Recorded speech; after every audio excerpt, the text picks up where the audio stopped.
Well, first off, you're not familiar with like the Wendigo, right? No knowledge of the Wendigo. It's more, to put it like simply, it's Canadian Sasquatch. Okay. Almost, yeah, kind of, except cooler, of course. Okay. You know? Everything in Canada is cooler. Oh, awesome. Yeah, I love Canada. You ever been to Ontario? No, I have not. Most beautiful Really? place in the world. But there is a spiritual, side of the Wendigo originating from indigenous American culture, and there's a more, Canadian ooga booga, side. So let's say a dude's walking through a cursed forest, right? And a spirit infiltrates him, and next thing you know, he's become a monster, and he's craving human flesh. He's got antlers and a skull face, It's a very cumbersome thing to happen upon. But what cultural significance do you think tales like the Wendigo might have on modern society versus old? You mean like why would that creature still be relevant today? Why is it and I would be speculating, but I think it's just in human nature to be leery of people or things that you don't trust.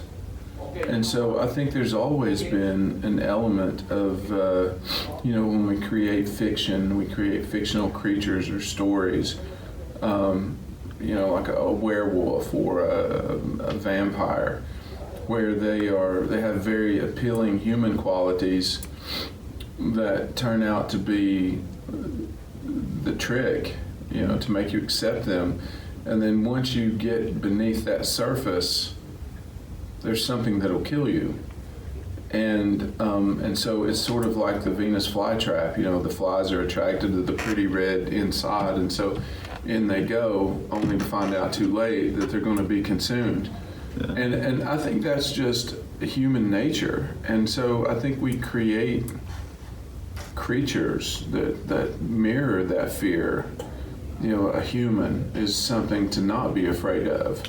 But if it turns into a skull-faced antler creature, well, that's something I would be afraid of, and probably with good reason. So, I would think that it's just another of the countless stories of not feeling like we can confidently trust people, that we can't confidently trust other things because we don't know what they turn into. Yeah. There's a saying that there's the advertised you and then there's the real you. And, we only see the advertised you. Like, you only see me as far as what I'm willing to show you. But you don't know what is really underneath. It could be really good or it could be really bad. And I guess that's the big mystery. Anytime we meet anybody, are these people what they seem to be? Can I trust them? Should I run from them? I think we go through that process when we pick a mate, when we pick a date, when we... your boss at work. I mean, everybody you encounter, I think that's the question that's at the root of everything. Is this something I can trust? And, so when we sit down to doodle, well, we come up with creatures like this, things that you can't trust. Like a Godzilla really makes no sense to us because, well, yeah, of course we would run from a 100-foot tall lizard that shoots fire. Doesn't mean anything to us. There's no mystery to that. But a person who's a good-looking guy at day and then at night turns into a werewolf, well, that's something that is relevant to us because we know people that are like that. Maybe not really, but metaphorically they're like that. You know, it's like they're good on the surface, but then when you get to know them, they're horrible monsters. You know, you think about how many. I mean, wasn't Ted Bundy's big thing that he was such an attractive guy that he could attract females with ease, and you know, turns into a wolf later. Certainly mimicked the behavior of a werewolf. So I guess maybe that was the long-winded answer as to why something would come up. You know, why are creatures like that, you know, concocted in the first place? I think that we're just afraid. We're afraid of everything because we want to live, right? Yeah. I mean, that's the ultimate goal. Is our purpose here is to stay alive long enough to procreate, and then, you know, I guess after you do that, they can be off with you. But I mean, we have to propagate the species, and anything that threatens that, we're going to be afraid of. Yeah. Even if it's a stranger, you know, a stranger walks in, I don't know if you're going to kill me or help me, and so I'm going to be afraid of you until I, you know, find out otherwise. Did I answer your question? That was maybe totally too much, but very, very wanted answer there. Next up, like on a more personal note, what do myths and legends of this sort of variety mean to you? Well, you know, I'm kind of a different person. To me personally, they don't mean much because I believe we're born, you live, you die. And so I don't feel the need to make up stories to explain things. But I do think that I certainly understand that other people don't feel that way. And I think that, you know, people want to not feel like they're just this lone microbe in the middle of a humongous universe, you know, that doesn't mean anything in the big scheme of things. I think that's, my personal opinion is, I think that's ignoring the reality of it. But, you know, if I'm on a sinking ship, I would rather have somebody say, no, we're going to get out of here, than somebody go, no, the reality is we're about to die. You know, I don't want to hear that. So I certainly understand why you don't want to feel insignificant in the big scheme of things. Yeah. It just so happens that I believe that you are. I think in 1,000 years, nobody will know that we were ever here, you know, much less care about what we thought, unless we do something phenomenal, like create the airplane or cure cancer, I mean, or found a new country. I have what I call the ant theory, which is kind of a downer. But, you know, like if you walk across the commons area and you step on an ant, I mean, how many people are going to cry about the loss of that ant? Nobody. In fact, how long will it take you to forget about that ant if you even knew you killed it in the first place? And a week from now, it'll be completely as if it never existed. Well, I think the reason that is because just of the scale of things, right? In our universe, or our world, that ant is so small, and so there's so many of them that it just really doesn't impact us. So it doesn't matter if you stepped on 1, 5, 10, 100, 1,000. It makes no difference. Well, that's because of the scale of things. We're big, they're small, doesn't register. Well, if you expand your brain to think that the universe is so much bigger than our world, and you back that view out from just like us big, ants little, you back that out to the edge of the universe, Well, that makes you just like even smaller than an ant. That makes you like some sort of microscopic thing crawling on the ant itself. So what does that mean about the value of you and me in this world? Well, it means that you're nothing, right? I mean, it means that the universe doesn't care if you live one more second. And I think that we don't want to face that reality because it is it makes you feel depressed to think that you're no different than an ant. And I don't believe that you are.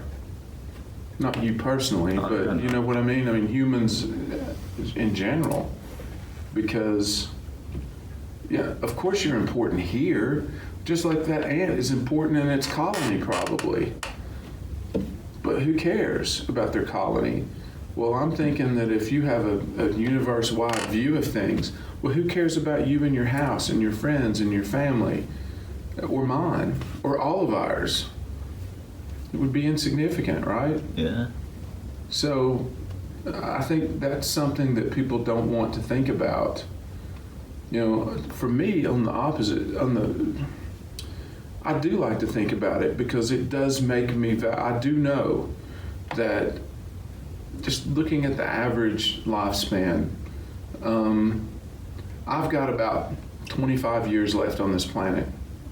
So that means everything I want to do, every person I want to love, everything I want to see, every person I want to make happy, I've got 25 years to do it. And that means I have to make the very most, whereas you have 65 years to do all those things. I only have 25 if we live our natural lives. So I got to work faster than you do. And so I have to make the most of every minute. Because I know when it's over, it's over. So to me, it acts as a positive thing. It makes me value the time that I have because I know that it's limited. I'm not going to get a second chance. I'm not going to get another run at it. I'm not going to reincarnate as a koala bear or another person or, you know, whatever. It's like now or never. And it just makes me think that this is golden time, not time to waste. So I think I actually talked so much I forgot what the original question was. But how does that apply to me personally? I think those things are interesting. I mean, I'm always interested, but I'm kind of fascinated that the tap dancing people will do the mental gymnastics to avoid that reality that I think they know is there. They just don't want to accept it. You know, like a spouse that knows their other spouse is cheating, but they don't want to say it because it hurts too much. I mean, nobody wants to say that this is it, and then you're done. And so they come up with all kinds of interesting ways to make sense of all this. Create creatures that cause pain. They create beings that watch over you and take care of you in spite of all the evidence. So it's interesting. I just don't believe that there's enough evidence to it to make me take it more serious than that, though. That it's not, like I shouldn't be, like I'm not worried about a werewolf or a vampire, or I'm not worried about Satan or God. So now that's not to say that somebody could show me something and go, oh wow, okay, I should be worried about that skull-faced deer in Canada. I mean, if you can prove it to me, I'll be afraid of it. But, you know, just hadn't run across enough evidence yet. So I guess that's how that applies to me personally. Oh. Have I talked you into a complete coma here? Oh, no. Okay, good. I talk too much. Try not to take every word for a grain of salt there. It's a very philosophical way of looking at it. Well, despite what people may think, just because you don't have religious beliefs or that doesn't mean that you don't ponder the meaning of life. That's kind of an arrogant assumption that people make, is that nothing means anything, and that's I just, like I explained a minute ago, it's completely the furthest thing from the truth.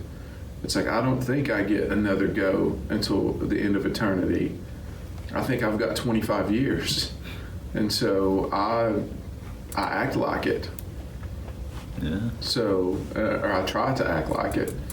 Well, I guess it really just boils down to the perspective you really have on that sort of thing, like you said. And don't ask me how I got that way, because I wasn't raised that way. Yeah. No, my family was very uber religious, and in fact, my thoughts and ideas caused me to have a pretty serious falling out with my family. Because there's one thing you can do. You can be gay, and there's still hope for you. You can be black, and they can still figure out a way to get along with you. Jews are wrong, but they're just confused, and we'll get them back in the end. But when you say you don't believe, dude, you're hated more than anybody else, and it's even family members will be nastier to you than you could ever dream over that. I mean, we've had the biggest falling out over that stuff. So it's it can be, so these things like you're asking about, actually they do mean a lot. It's not just a hobby for people. It's people, we're all trying to explain why we're here. I mean, why are you here? What in the world purpose do you serve? And I don't care if you're a Baptist, an atheist, or a Muslim, you still think you're a human, and you want to figure these things out. It's like you want to know why did they come up with these mythical creatures? And I think they're all just reflections of fears and things that we have. I mean, who wouldn't in World War II? I mean, why wouldn't Captain America be the superhero that they come up with? I mean, because that's what we wanted, that's what we needed, right? Yeah. So I think that's, kind of goes back to the same myth, like the ancient Greeks. They had a god for every scenario under the sun, and it was like, because they couldn't give you an answer, so sure, we'll come up with one, and there's a story, and okay, now I feel good about it. I can go back to horsing around, because nobody likes to be confused or not know, right? Mm-hmm. So anyway, sorry, go ahead. No. I think you already answered this one, but in conclusion, do you think tales like this have a more positive or negative influence? I think that's a tough question. It depends how they're used. It's like the argument that goes back, is religion good or bad? Well, it depends on how you use it. If you believe that, hey, if I do bad, that I'll be punished in the afterworld, so therefore I won't do bad. Well, then it's serving a good purpose, I guess. But if you're like, hey, those people that don't agree with me, I'm going to cut their head off, well, then it's serving a bad purpose. But I think certainty always makes people feel better. When people feel better, they act better. And so I do think it serves a good purpose. It can. Because like I said, nobody wants to be running around going, oh my God, what's happening? What's happening? I don't know. Somebody tell me, and the other person go, well, I don't know. Like if some kind of disaster in here happened at school, say there was a school shooting, think about what the last thing you would want to hear me say would be. It would be if you say, Mr. Taft, what do we do? And I look at you and go, oh God, I don't know. That would be the worst thing I could tell you, right? Because you want me to tell you, here's what we're going to do, and we're going to be okay. And then you'll calm down somewhat, and that's better. But if I go, oh my God, it's every man for himself, I mean, that's going to cause complete chaos, right? Yeah. And so, even though how do I know if it's going to be all right? I don't know. You're just believing me. And I'm just telling you that because I want you to stay calm. So it's like, even though I don't believe there's any truth to these stories, I think they can create a calming effect. And especially when there's so many of us. People need to be calm, because when they're not calm, then they start killing people, and I certainly don't want that. So I think it's more complicated than is it good or bad or positive or negative. I think it's like everything else. It's a big gray area. It depends on how you take it. Give you an example. It's like I don't know. I'll pick a random story. The virgin birth. Is that positive or negative? Well, it depends. If you think it's a neat story to tell at Christmas time, and I do, it has a good positive effect. I like the Christmas story. Now, if somebody says, hey, she doesn't believe in the Christmas story of the virgin birth, and I say, then let's kill her. Well, obviously that's not a good thing. And so it's just how it's used, I guess. And because I'm certain the Greeks killed people who didn't believe in, Neptune. Or was Neptune Greek or was he Roman? I know Poseidon and Neptune were the same, but I can't remember which one was Greek and which was Roman. We'll say Zeus. I'm sure somebody died over not believing in Zeus. Like every other god and mythical creature, I'm sure somebody has said, I'm just not going to listen to you tell me that that's not true, and I'm going to hack your head with this sword.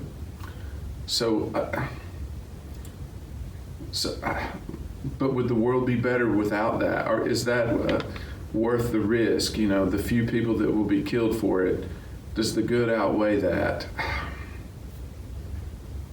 I would like to think it does. I would like to think there's more people who try to behave than try to misbehave because of it. But I guess there's no way to know that. But that's so I guess, once again, I drop you with a big gray area bomb. I just think everything in the world is gray. I don't think there's such a thing as black and white. I really don't. I think that you could pick any topic in the world, and I can make it a gray area. Because I think life is complicated, and that's why we come up with this. Because we don't like complicated. I don't. Nobody does. We want everything nice and easy, and so when we walk away, we're like, gosh, I understand that. I feel good about it. And, these stories make life that way. They make things understandable. Why are people missing in the woods in Canada? Oh, well, that makes sense. Okay. Well, the truth is way more complicated. Do we really want to get into all that? Or would I rather think there's a skull creature with antlers that's probably doing it? Okay, I'll just stay away from the woods. Because I don't want to get gored by that thing. I just think that's the way we like things, is we like it nice and easy. So there was the 30-minute answer to your question that you were pretty sure I've already answered. No. That's a much needed conclusion to this. Well, thank you for having me, and it's a real privilege. I feel privileged that you would ask me, and I hope I said at least one thing that was somewhere in the remote universe of being correct. Don't take anything I say to the bank, because when it all comes down to it, I'm no more enlightened than you are. I don't know. I've just been around longer. That's the only advantage I have. And because obviously the creatures you brought up, I didn't know what they were. So there's things that you know that I don't know. But the ending message is always seek the truth, no matter where it takes you. And that can be in painful places sometimes, because it makes you question yourself. Things that you were convinced maybe were true. that you have to say, no, I can't go with that anymore. So, at some point, everybody quit believing in Zeus, right? Yeah. And I'm sure that was a painful transition. You think about how hard that would be to turn on something that people have given their life for. Wars have been fought over. That's a pretty big step. Yeah. So, but the goal is the truth. So don't be afraid of the truth. No. So good luck, and I hope you make many more podcasts. And when you're a superstar podcaster, you'll show this one as, hey, this is the original podcast. This is the one that started it all. And maybe I'll get some royalties. Yeah, Or at least a trip to Disney World. You'll get 25%. Okay, awesome. Thank you. No. Well, I hope that was helpful.